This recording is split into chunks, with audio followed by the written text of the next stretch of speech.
And Michael, you guys have other botanicals in your products too. Again, continuing the product plug, right? Like I'm looking, I navigate autoimmune arthritis, so I'm a pain guy that like, and that's how I fell in love with CBD. But like, it's not just you've got the incredible hemp extract in here. Yeah. I'm even looking at the ingredients. There's ginger, turmeric, Vara, holy basil, cracked black pepper. This sounds like it's a recipe from an Indian curry in and of itself.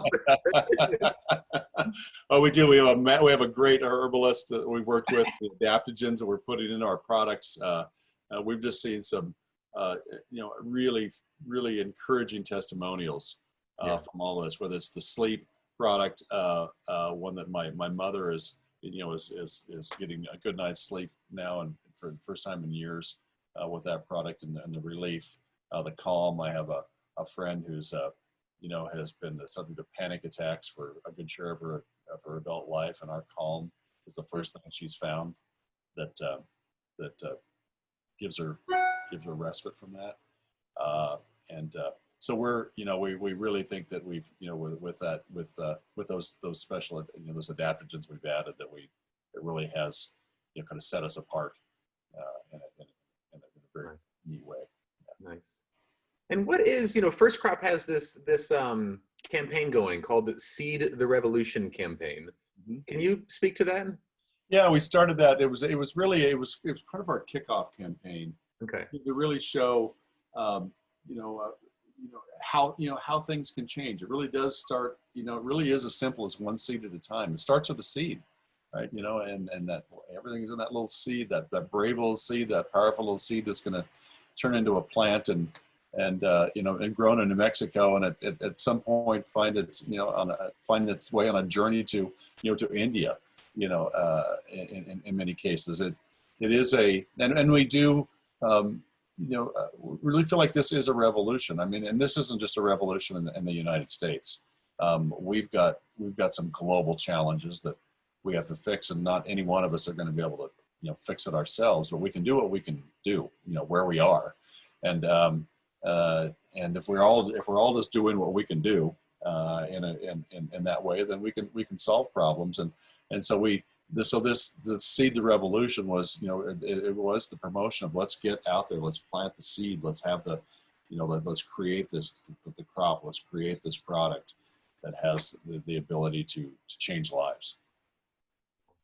Mike, on that note, what is the way ahead, not just for America, but the entire world? Right now, we have seen CBD has become open to the whole world.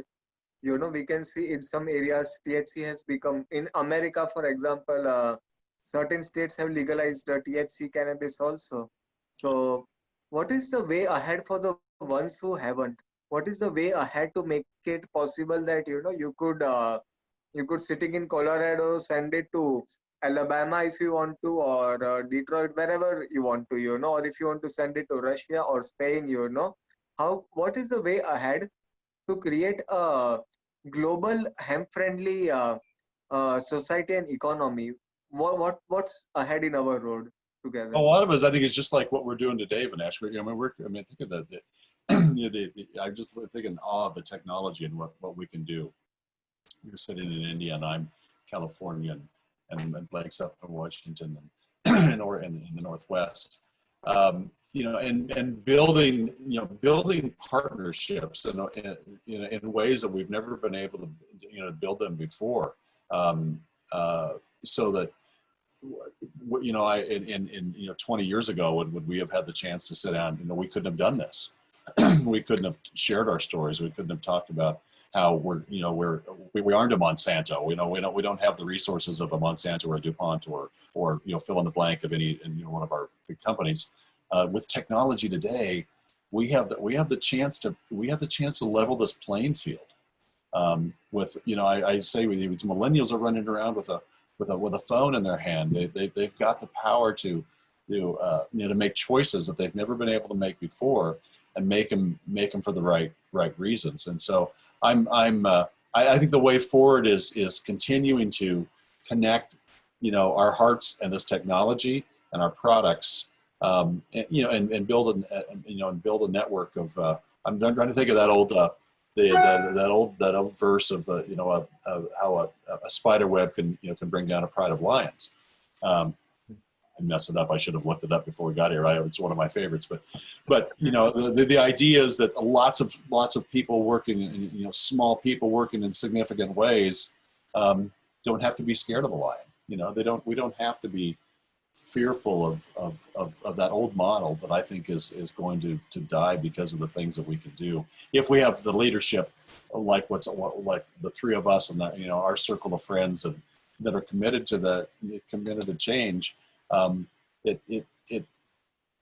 think it's about it's a pretty simple equation right now. We have a tendency to get distracted a lot with the politics and a lot of the collapsing things around us. But I think that in the middle of all that, there's a lot of reason to have hope.